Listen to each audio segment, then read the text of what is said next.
আপনাকে শুধুমাত্র এটার জন্য আমি 30,000 টাকা জরিমানা করলাম। এটার জন্য আমি শেষ করি কথা, আমি শেষ করবো কথা।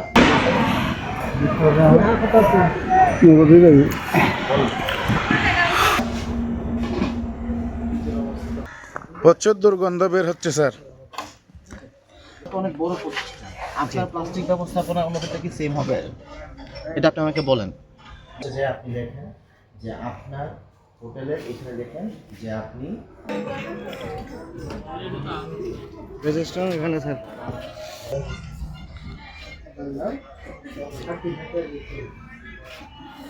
আপনার ক্যাশ আছে?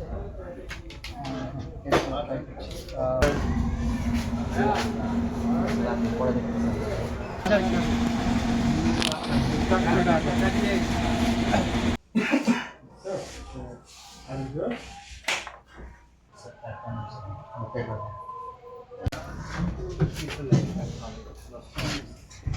আপনি নিজেও তো দেখছেন। আপনার যদি মনে করেন আপনার যে ইসিএ ঢুকতে এলাকা এই জায়গায় আপনার সেফটি কিংবা বর্জ্য ব্যবস্থাপনার বিশেষ নির্দেশনা থাকতে হয়, বিশেষ ব্যবস্থাপনার মধ্যে করতে হয়। আপনার সেফটি গন্ধ আসতেছে, মানে বুঝতেছেন আপনি। আমি বাকিগুলো চেক করলাম, একটা না অনেকগুলো আছে, আমি চেকই করলাম গেলাম না। আপনাদের এটা যদি হয়তো ছোটখাটো একটা জায়গা হয়তো তাহলে আমি অনেক কিছু হচ্ছে এটা অগ্রাহ্য হয়তো করাও করা যেত, কিন্তু আপনি এত গুরুত্বপূর্ণ একটা বড় একটা প্রতিষ্ঠানে আছেন, রিনাউন্ড এবং রেসপেক্টেড প্রতিষ্ঠানে আছেন, সেখানে আপনার দায়িত্বশীলতা বা আপনার কর্তব্য এটা অন্য কারোর উদাহরণ। আরেকটা বক্স ছিল আমার দেখি ওইটা কি আপনাদের এই যে এগুলো কি ভালো গাছ আছে, এই গাছের কাছে এই আগুন দিয়ে পোড়াচ্ছেন, যেটা পরিবেশের ক্ষতি করতেছে এবং দূষণ অত্যাধিক মাত্রা দূষণ হতেছে, ঠিক আছে? সেই জন্য আপনি বায়ু দূষণ আইন যেটা আছে এবং পরিবেশের যে আইন আছে সেই আইনের প্রেক্ষিতে আপনাকে শুধুমাত্র এটার জন্য আমি 30,000 টাকা জরিমানা করলাম। এটার জন্য আমি শেষ করি কথা, আমি শেষ করবো কথা। এটা 30,000 টাকা জরিমানা করছে এক। আর দ্বিতীয়ত হচ্ছে আপনার কাছে এখানে প্রথমত হচ্ছে রেস্টুরেন্টের আপনার এই আইনে কোনো নিবন্ধন নাই, এটা হচ্ছে একটা। আমি যদি এটা ধরি এই আইনে আপনার জন্য 2 লক্ষ টাকা জরিমানা আছে, আমি আপনার কাছে 30,000 টাকা জরিমানা করছি। আর এটা আপনার হোটেল রেস্টুরেন্ট নিবন্ধন নেই, এটার জন্য 2 লাখ টাকা জরিমানা আছে। আপনার যে উচ্চ সুরে জেনারেটা বানাইতেছেন এটার জন্য আপনার 1 লাখ টাকা জরিমানা আছে। আপনার এই একরা শুধুমাত্র এটার জন্য আমি আপনাকে 20,000 টাকা জরিমানা করতেছি, টোটাল 50,000 টাকা জরিমানা হয়েছে আপনার। একটা কথা বলি স্যার,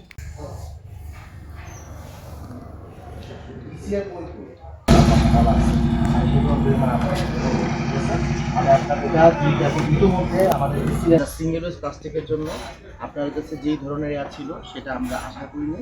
আপনার কাছে যদি 15,000 টাকা জরিমানা করবো, কাঁচা যেটা কাঁচা কাঁচা মাছের সাথে এগুলো যদি আপনি রাখেন তো ব্যাকটেরিয়া হোক বা যেটা হোক, তো কখনোই আপনি দেখবেন যে আপনার বাসায় আপনি দেখবেন ফ্রিজিং করা হয়, যেহেতু আপনার জেনারেটর চলতেছে, জেনারেটর মনে করেন সারাদিন করে জেনারেটর চলে এত উচ্চ সংখ্যা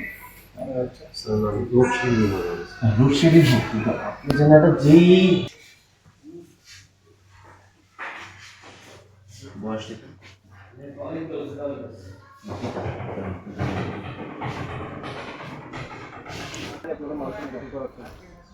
এই যে এই পানিগুলো কি স্যার, আমরা এই পানি ব্যবহার করছি, এটার উত্তর দেন, ঠিক আছে? নিবন্ধন নিতে হয়, যদি একটা হোটেল বা রেস্টুরেন্ট আপনি কিছু করেন নিবন্ধন নিতে হয়, আমাদের যেখানে করেন গোষ্ঠী মুরগি গিলে করে দেবে।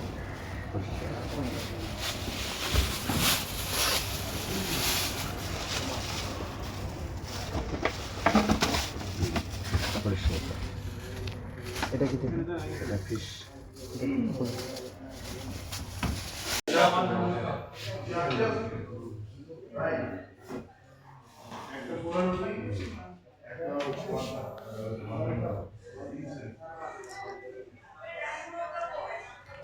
আপনার নাম কি? আপনার নামটা চিন্তা করে রাখা উচিত। আপনি সেন্ট মার্টিনে বলতেছেন জেনারেটরের যে সাউন্ড, উচ্চ সাউন্ড, এটা সেলোমিটার জেনারেটর বন্ধ করে দিয়ে অনেক ধরনের জেনারেটর আছে না যেগুলো সাউন্ড কম, যেগুলো সাউন্ড হচ্ছে না, সেটা না করে আপনাকে এত উচ্চ শব্দের সাউন্ড জেনারেটর করতেছেন, সেটা পুরো শুনি দেখে তো বোঝার উপায় নেই না।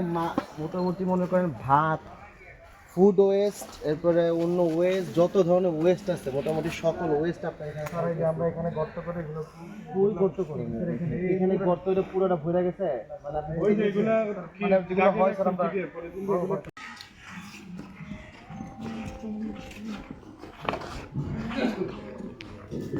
আপনার এখানে পাঠাবো।